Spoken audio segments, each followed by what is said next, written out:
This is the challenge. There you go. Is that if you want to fix the thing that healed broken, you got to re-break it.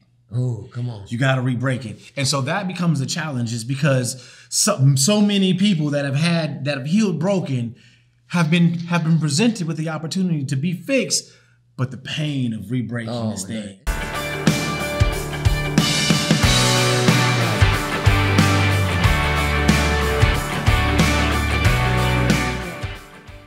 Welcome to TYRO TV. I'm Ron Tijerina, and today I have a special guest with me, Dan Williams, who works at the Ridge Project alongside all of us.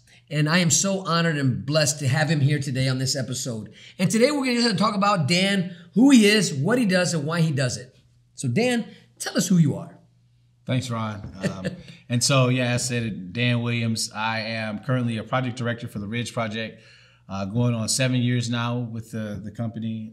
Started in 2000 and, man, it's been that long, right? 2014 became a TYRO, actually. 2016 started contracting. Came on full-time in 17 and been here ever since. Man, well, we are honored and blessed not only to be on this journey with you, but to watch you evolve and grow and bring a change to everybody who comes in contact, who's in your sphere of influence, leaves better. And we are proud to have you with us. So Dan, as we get into this conversation, what I want to do is share with the audience what drives you to do this. What gets you up in the morning? You know, what is this life-changing thing that you bring? Of course, being a TYRO, but what is it? Yeah, thanks for the question. So what gets me up in the morning? Definitely my 4-year-old daughter, I'd have to say. But my why for why I do what I do is, you know, I tell people that, you know, I get to facilitate, I get to deliver class to individuals, and I say that I don't know that I would have chosen to this particular line of field if it wasn't my story, if it wasn't my truth. And so I think that the number one reason why I do what I do, and the thing that drives me, is the fact that it's a part of my truth. And so in aspiring to really overcome my own story, overcome my own obstacles, and so really being able to stand in front of the rooms. And what I say to the men that when I'm facilitating, what I say is that I've come here because I once sat in the seat. And I know what it means. I know what it's like to sit in that position and not be looking for a handout, but a hand up, only wanting someone to show the way. I'm sick and tired of being sick and tired. I know I don't want to go back from where I came, but I don't necessarily know the way forward. Well, Dan, that's a great introduction, and we're going to dive deep into your whys and what it is that passion that drives you into helping change lives. So when we come back, we're going to have more time with Dan, so stay tuned.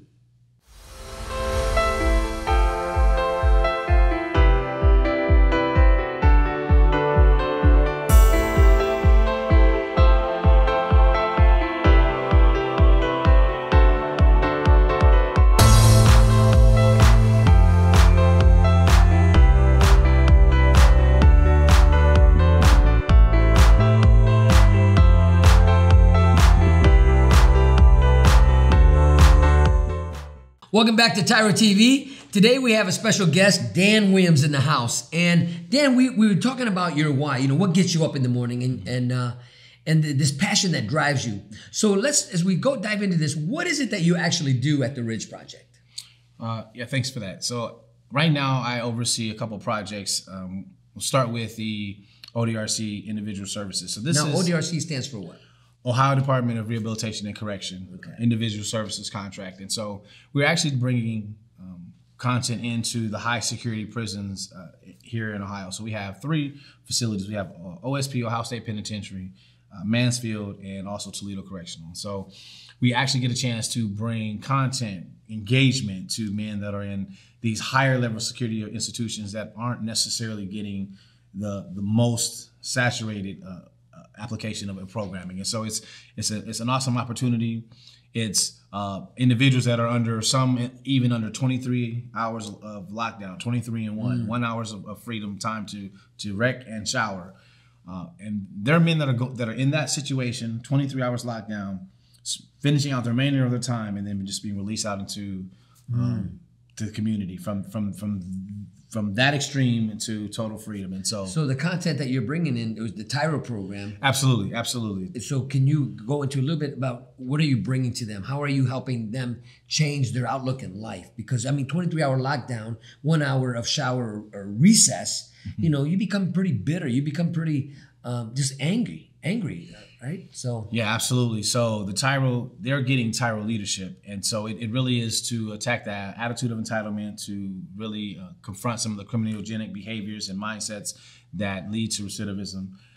Really just in turn dealing with, starting out with looking at the first workshop, D-tip, don't take it personal, kind of trying to deal with just some of the rejection, some of the stigma of being a TYRO and not taking it personal, and then allowing you to take the next steps, which is really some introspection, really looking inward and saying, what happened to me and how is this impacting the choices and decisions that I'm making? One of the things that we stress is we tell them is that, you know, they are the best of the best. Their confinement is their championship. This is the end result of the behavior and the lifestyle. And so I tell them very much, to the point in the beginning, congratulations, you've won. And here's your prize. And so hopefully it's really just to shock them into the reality of understanding that it's not something didn't go wrong, but something went right. This is what you have to, this is what you can anticipate. If you know, it's all about inputs and outputs. And so it's being very, very well received. The engagement is awesome. The facility is awesome in terms of the staff and personnel just in working with us. And so we're just really excited to help make an impact in that community. So what you said earlier in the first segment is, you know, you were able to own your own story. You know, you overcome your own challenges and your own barriers. Absolutely. So that's how you're bringing in for these individuals that you're working with, right? So that they can come to a place of their own, recognizing what got them there. You know, you said, congratulations. Your best work got you exactly what you wanted. You put your best foot forward, and this is what it looks like. Here's your prize. Man. And so how do you get them to flip the script to say, oh my gosh, I need to change my game strategy. Right? Yeah, well, I think that's the brilliance of the way that the curriculum, the TYRO leadership is laid out. It takes them on a journey. And so the light comes on at different times for different individuals along the path. Some it's as we do pretender, and we look at how we've pretended to be healthy, functioning adult male. And so there's looking at the behaviors of a child and seeing how there are temper tantrums and how those kind of translate to grown man temper tantrums, or how we behave when we are told no or disappointed today. Or maybe for others, the light comes on when we're going through the identity workshops, where we're looking at being the poison versus the antidote, when we're looking at vices and virtues. For others, it's more when we look at the workshop where we're identity, where we kind of look at our personal story. We look at, or even in reflection, when we actually tell ourselves our stories in the mirror. And if it hasn't gotten you, if the light hasn't come on by that workshop, then I don't know if it ever comes on. It's so profound to really just confront yourself with your story, and then ultimately to be writing your legend along the way. And so just really helping individuals to look at self. And the key component I find is necessary is that an individual has to understand that two things are true at the same time. You are the problem, ergo you are the solution. And so as long as there's external factors that are the problem, as long as it's her fault or his fault or their fault, then that means the power to correct your situation is theirs, his, and hers. And so the moment we take back the power of our circumstances and saying, man, this is my doing. Well, this person did this. Well, who chose that person? Well, this is a situation I was in and it wasn't my fault. Well, who chose the situation? And ultimately we divide. There's some things that happen to us, right? We all were children. We all had to go through a period of vulnerability where things that may have happened to us, and those things are not our fault, right? And so we start with those things. We say, listen, this is not your fault, but it's your responsibility. Well, you know what? Hold that thought, because we want to take a quick break. We want to come back and we want to continue this really deep, needed conversation, you know, because the line of work that we're in is not easy, right? So stay tuned and we'll be right back. I'm your coach, Tremaine Hall. We're looking forward to getting you to the next level in where you want to be in fitness. Our whole method is to make you mentally tough and also physically strong. We're going to start with dynamic warm-up, lower core. upper body, and also full body blast. Get ready to take your fitness to the next level with TYRO Fit and Stenos. Welcome back to TYRO TV. Today we have Dan Williams in the house with us, and this has been an insightful conversation. And it's actually a courageous conversation that we have to have with individuals. What is it that we do? Why do we do it? And why this is really important. And that's what we're going to get into now. When we think about the men that you're serving, when we think about the families that you're working with, and really stopping the cycles of self-destruction. You're talking about men coming into their own to where, the choices that you made, you have to regain that responsibility or take it back. You can't keep blaming others. And until you stop blaming others and start owning your story, you will never have the power to change your outcome. That's what I heard you say, that as long as you keep blaming others, then the power is always in others and not in you to change your narrative. Absolutely. So let me ask you this, Dan. So why is this so important with what you do now? Why is it important to you? Why is it important to those around you? So where does that come from? What is that? I think it's born out of the epiphany that I had for myself in realizing that no one was coming to save me. And if I was going to have a life that was close to what I was able to dream for myself, that I had to rely on myself. And I couldn't accept the labels. I could not accept the stigma. I could not accept what society presumably would have set aside for the returning citizen, the ex-felon.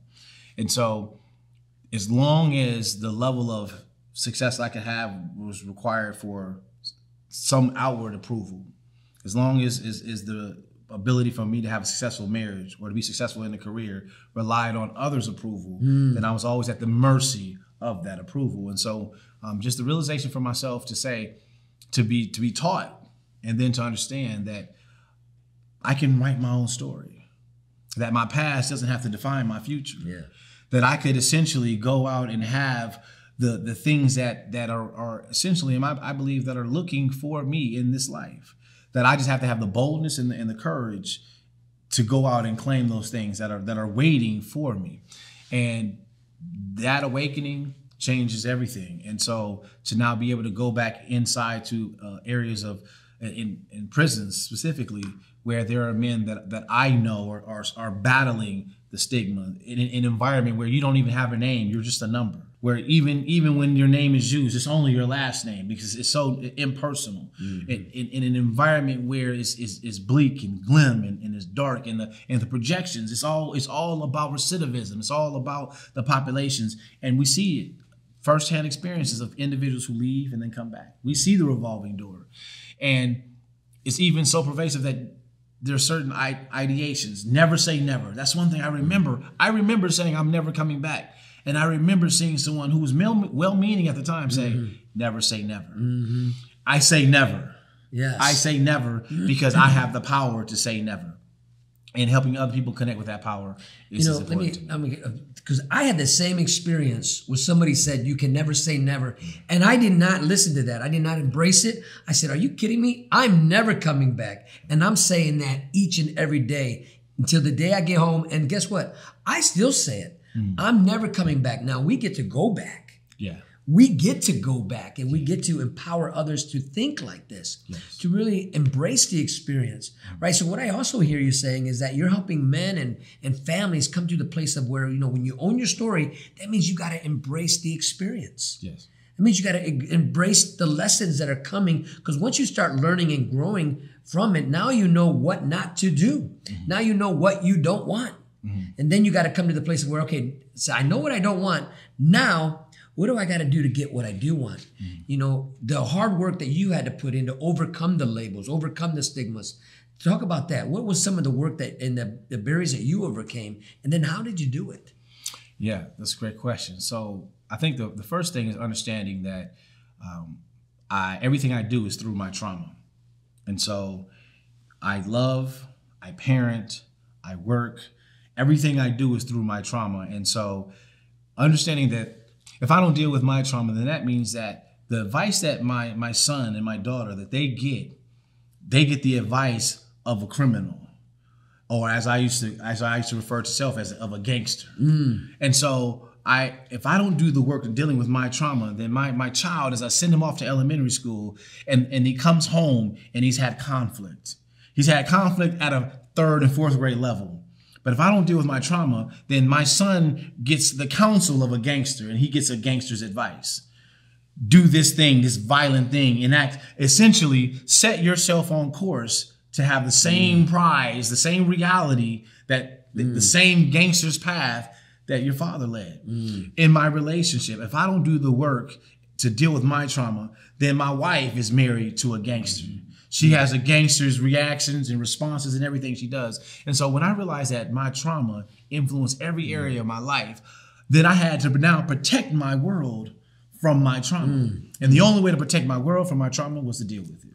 You know, this is such heavy truth, right? And not everybody is ready to hear this, and not everybody wants to hear it. But we're going to talk about it. So when we come back, we're going to talk about how do you engage yourself, your own trauma, and how do you know you overcome it? How do you know that, hey, you know what, I'm healed? So we come back, we're going to dive deeper. So stay tuned.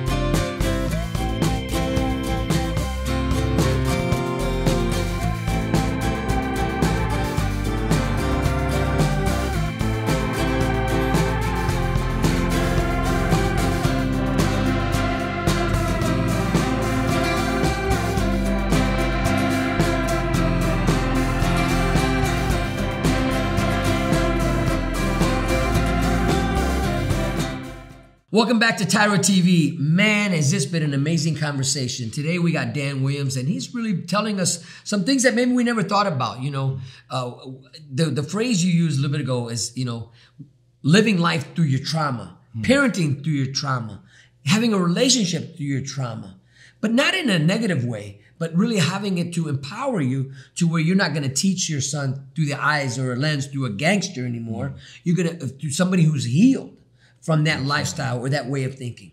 So Dan, as we get into this last segment, we'll talk about the how. How do you empower others to begin to walk this walk, talk this walk, the TYRO way of life? How do we empower people to do this? How do you do it? Absolutely, absolutely. So there's 3 components to change, right? There's the mental, physical, and emotional. And so we do the things mentally in terms of the content of the program, but the physical aspect is the fasting. So fasting is very important. It's almost a mystery in a lot of ways, because fasting is a part of spiritual exercises, physical regimes, when working out and weight loss. And then also it's a personal challenging of developing self-discipline and control. I tell individuals that 2 tools that you need is the ability to start something new and the ability to stop something old. I call it the upper and lower body of the inner man, the inner person. And so fasting helps you to engage in the stopping of something old. And then the way we do it in TYRO is we also accompany with starting something new. Yeah. And so that builds up the inner man. I say everyone goes to prison and starts working out physically, but no one's in prison because they were physically weak. So everyone is there because they were weak internally. They were weak-minded and lacked the ability to self-regulate, self-control. So fasting is very important. That's a good point, Dan. I don't mean to cut you off, but no one goes to prison. Say that again, Dan. No one goes to prison because they're physically weak. Wow. But that's the first thing we all do when we get there. Yeah, it is. And that is such a profound truth that people go to prison. We tell them, you know, what time people go to hospitals? You know, it's because we're weak mentally, we're weak spiritually, and we're weak emotionally. Yeah. Absolutely. And so the second tool is just the really owning of the story, really owning the story. There's one thing that I try to illustrate is saying, you know, how many people have seen a person that had a finger that is broken and then it's kind of ajar off to the side. Oh, I've had one. Right. And so we all, in every class, there's always somebody who's got the finger that's bent off to the side, and they raise their hand. And I asked the class, I said, now, how did that happen? What happened was that finger broke, and then it healed broken. Ooh. That finger broke, and then it healed broken. And that's an illustration of what happens to many of us, is that life broke us, and we didn't have time to be put the supports, a splint to help us to heal in the right way, and heal in a way that we could become fixed. We just healed broken. Well, you know, and I actually have I have a broken finger at one time, but it healed broken. So therefore I have Right. You got a nice bump. Yeah.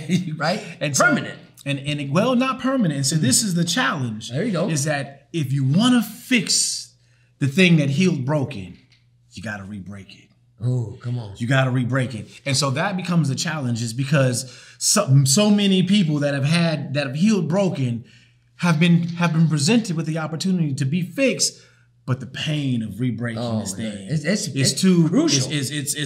I'd rather just I've lived with this finger, this thing for all my life. I've learned how to drive. I've learned how to function with this thing, healed, broken. Just leave my finger alone. And so being really able to say, I'm going to own my story. I'm really going to get back into some places that may be painful, some memories, some experiences that may be unpleasant. I'm going to re-break this thing so that it can heal properly. Wow.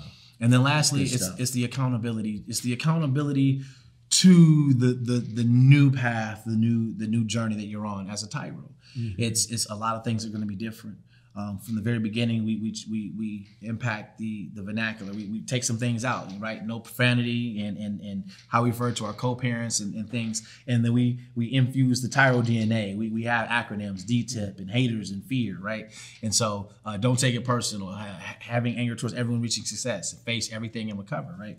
And so we change the language, we change the outlook, we change all of these things, but now we have to be beholden to these changes. Yes. We have to walk this out. We can't just do something. It can't be something that we just do in class. And then when class is over, we do the pledge and we go back to the day room and we revert back to the old ways, the stinking thinking. And so we have to be accountable. We hold each other accountable, but most importantly, we have to have self-accountability, because it's interesting how we will honor the requirements and demands placed on us more than we will honor the requirements and demands placed on ourselves by ourselves. There could be an institution or an employer that says you need to get up at this time of the morning, this time of the day, and work this many hours, and we'll honor that. But then when we say, I'm going to get up and go work out in the morning, or I'm going to get up and I'm going to work on this project, we'll sleep in on ourselves. We'll delay and deny ourselves. We'll give the best of what we have to institutions and employers and everyone else. And the disrespect, the dishonor happens to our own word, to our own selves. And so the accountability to our family and to our community, but starting with accountability to ourselves. You know, I appreciate that. I used an example once where we'll be more honorable to a stranger, like a waitress or a waiter, than we will to our significant other. Right? When behind closed doors, we'll disrespect our wives, or wives will disrespect your husbands behind closed doors. But in public, you'll honor every stranger. But now you just personified that. Yeah. Man, this has been wonderful. It's been amazing. Listen, we're going to wrap all this up when we come back. I hope you're taking notes. I hope you're enjoying this conversation. So stay tuned. We're going to finish this up when we come back. I'm Ron Tijerina. And I'm Cathy Tijerina. And together we have been working with tens of thousands of couples for the last 2 decades. And we have been helping couples understand that nobody's right and nobody's wrong. They're just each seeing it from their own perspective and unable to bridge together. So when's the last time you were in a discussion with your significant other or your spouse and you had a disagreement over something so small that turned into something so big? So many of the couples we work with have this experience where they argue about something because they only see it from their own perspective. So I'm looking at it from my vantage point, and guess what? Frankly, I'm only want to see it my way, because it's my way or the what? The highway. Over time, what happens is these issues start to pile up and they create more and more distance between couples. And so now we're arguing about every small thing because we have to defend our perspective. As we began arguing, it really was apparent whose side I was on. I wasn't on her side and she wasn't on my side. In fact, we were on opposite teams. We became enemies, and what was more important for us was to be right than for us to actually understand each other. When couples do this, they continue to erode their relationship. What you need to do is get the issues out from between you, move them out in front of you, and remember that you're a team able to navigate through anything together by seeing all sides of the issue. Now remember, there is nothing more important than us. In this dynamic program that's internationally recognized, you're going to learn how to resolve conflicts, how to get on the same page and listen for understanding. Couple communication, which was written by Dr. Sherrod Miller and Dr. Phyllis Miller, will actually help you be on the same team and recognize the power of resolving conflict together. One of the greatest tools that you're going to embrace is really coming to the understanding that what you've been doing is natural, but this is learned behavior, and we're about ready to take you to a next level on how to enhance your relationship. Now, if you're sick and tired of having all of these petty issues come between you, if you are exhausted from every time that you have interaction with your spouse, it turns into drama, then this is where you want to be. You want to sign up for couple communication. You want to take this program together, and I guarantee you that you are going to love it. Stop telling yourself that tomorrow you're going to do better. Stop saying to yourself, tomorrow I'll find that program. Today's your opportunity to do something not only for yourself, but for all those around you. In couple communication, you're going to learn a brand new process. This process is going to help you avoid ever fighting over petty stuff again. It's going to take you to a new level in your relationship as you learn how to listen for understanding, to clearly articulate and share from your own experience. You're going to get on the mats. You're going to have notepads. You're going to learn skills that you're going to be like, wow, if only I had known this at the beginning. It's not too late. We are all on this journey. We are all on this continuous improvement plan. But guess what? You have to take the first step and let today be that first step for you and your significant other. If you're ready to like each other again and be on the same team, this is the program for you. Sign up today.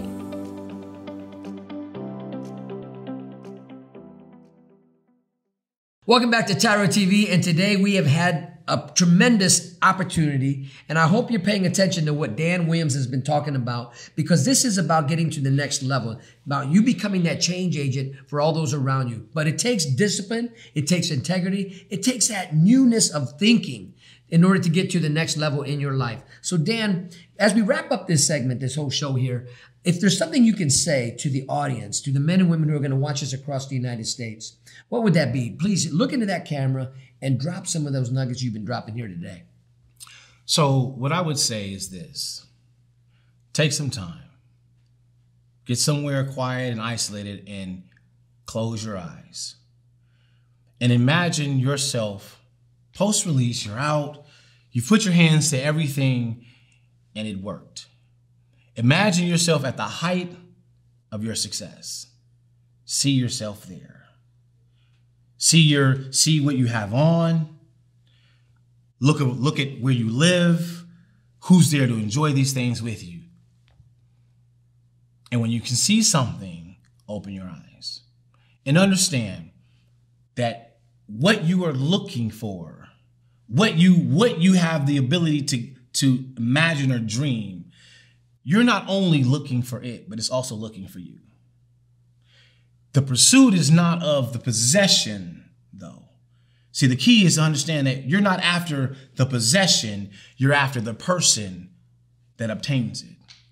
There is a version of you that gets to have everything you want in this life. It may not be the current version. The current version inhabits the current reality. So when you see the dream, you aspire for the dream, but you have to become the person. Become the version of you that gets to have the things that's not only you deserve, but that are looking for you. Your dreams, your hopes, your aspirations, they are pursuing you, but they're pursuing the version of you that gets to have them. Become that version of yourself and have the life that you deserve. Dan, that is amazing. That's a great word. You know, as you think about these things that Dan talked about today, you know, the healing from your brokenness, you know, you got to first recognize you're broken. You know, we talk about with men and women across the United States who are incarcerated, who are living in lives of poverty, this entitlement mentality, and always on the cycles of self-destruction. You know, you got to become a man or a woman of your word. Yeah. You know, because right now, if you're incarcerated, your word is doo-doo. Right? And that's a hard reality. You know, you're grown people who somebody else is buying you toilet paper. That is not a reality that you dreamt of. That is not a reality that you wanted.